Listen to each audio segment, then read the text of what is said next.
I'm here today at the Woodstock Farm Festival to do a demonstration on how to do compost in your garden.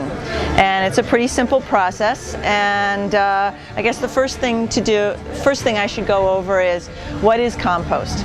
Compost is taking organic matter and setting it on the ground with water and air, and through natural processes, microorganisms in the soil break down the food product or the straw or the leaves and turn it into a soil amendment called humus, which has all kinds of nutrients that are very good for plants. A compost pile needs to have 4 different things to make it succeed.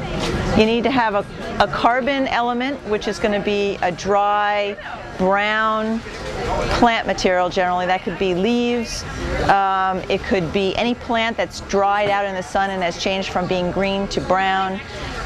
It can be sawdust, it could be little teeny wood chips, it could be straw. Anyway, it's the part of the compost pile that creates energy to heat up the pile. The next thing you want to do is what's called a green element, which is going to be basically food scraps. You can do anything. I'll show you when I do the pile itself. You can do eggshells, coffee grounds, citrus rinds, lettuce, anything left over that you have from your kitchen that you're not going to throw into the, you shouldn't ever throw into the waste garbage. You're going to use that also. And then the other 2 things you're going to need is oxygen, air, meaning you want to be able to have not an anaerobic process to break this down, but an aerobic, where oxygen is getting to all of the matter, and you need water. You can do a containment system like this here, which is like a 2x4 horse fencing. A lot of people prefer to use the containment system because it keeps it tidy, but you do not have to do it. The most important thing is to make sure that your compost pile is on the ground, and preferably you have taken the ground underneath where you're going to start your compost pile, and you've broken up the soil to about 12 inches, and all of the little organisms in the soil will then be able to come up into your compost pile and help to break down all of the waste.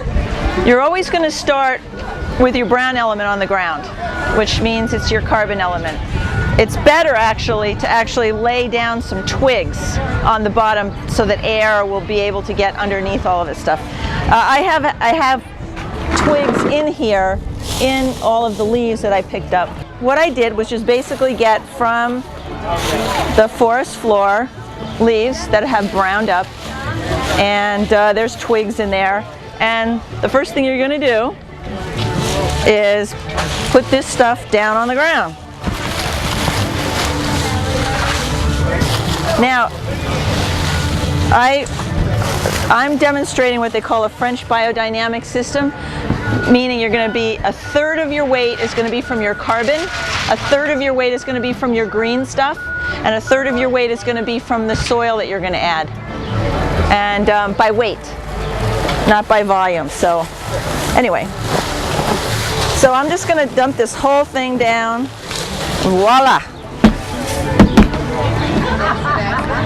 And spread it out evenly. Ideally, you should water it down right now and make it sort of compact. And then the next thing, which I have been saving all week, are kitchen scraps. This is from last night. So I have, this is tea, this is some garlic that was sort of funky, there's onions in here, there's some arugula that looked pretty lousy. That goes right on top of your carbon. This is considered your nitrogen element. In this pile, which is my main compost, now when I open this up, this is going to smell because there's been no air movement on this. That's what people get sort of offended by. But once it gets onto your compost pile and the air gets to it, within 15 minutes, it's all basically gone. Even if it's moldy, yeah. So here we made salad dressing. This is our week. Grapes. You have that. The only thing I don't put in here, well, on the list there, I'll tell you what not to put in. You're not going to put any any animal products. You're not going to put cheeses, you're not going to put any oils in. And I do not put in fresh cut flowers unless I know that they've been from a farm and they haven't used fertilizers or pesticides. But if you get cut flowers from the florist, they all come from third world countries and they're heavily pesticided. So I never put them in there. Anyway, this doesn't smell very good, but by weight. Now the other thing is, what I do is the bottom of it, I put in a paper towel so that I can get it off pretty quickly. You can put paper towels in your compost pile. They break down. Now this is by no, not the tea part. No. It's very simple. I'll do it right after I finish this. So this is nowhere near the amount because what you want is a third by weight. I think you need a little more green element into this compost pile. Okay? And then the last thing, and you probably would want to water this down a little. And then the last thing is just soil. And the soil actually has microorganisms already in it, like the soil that everything's sitting on. And you're just gonna cover this. You need more soil by weight. Remember, it's a third. And you're gonna spread this out, water it all down, and that's it. Coffee grounds are great. They're actually add a lot of nitrogen to it. You can do your stuff from your garden. I would probably keep my nightshade stuff out, tomatoes, potatoes, things like that, because they do tend to have pathogens that come along with them. But that's basically it. What happens though? You've done this now. So what you're going to do is, to really get it going, and you want to have some volume here, you would do numerous layers of this, and you always want to go. So I would have more soil to cover this. So that would be 3 different layers of your carbon, your green, your brown, your green, and your soil. Then you go back to your carbon, the green and soil, and you're going to stack this up. And every time you do a layer, you should water it down, because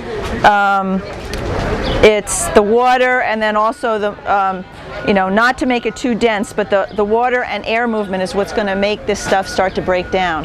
So if I didn't have a lot of kitchen waste, right, I would just keep waiting until I had. No, well, you can buy. You could get something like alfalfa meal, something high in nitrogen, and you could do it just with your carbon. And then you want to add some soil to it, but it'll start to break it down. You can get compost activators, which are probably the green element. Okay. That'll start to make that stuff all, attract all the stuff and start working on it. So this is going to sit here, I would say, for, as you got the real weight proportions properly done. It should probably, and water, keep it moist, not soggy, because if it gets soggy then it will not do anything. It's just nice and moist. I would then, because on a real compost pile you're going to have this all layered up, you would turn it, and what's going to happen is the composted stuff will be at the bottom, and you should bring it up. My stuff right now is getting broken down within 2 or 3 weeks, but that's because it's warm. You should always site a compost pile in the sun, near a water source, not near a stream, and don't do it under trees, because the trees will find all of this good stuff and the roots will come right up into it, and it'll be a mess. You won't be able to utilize this stuff at all.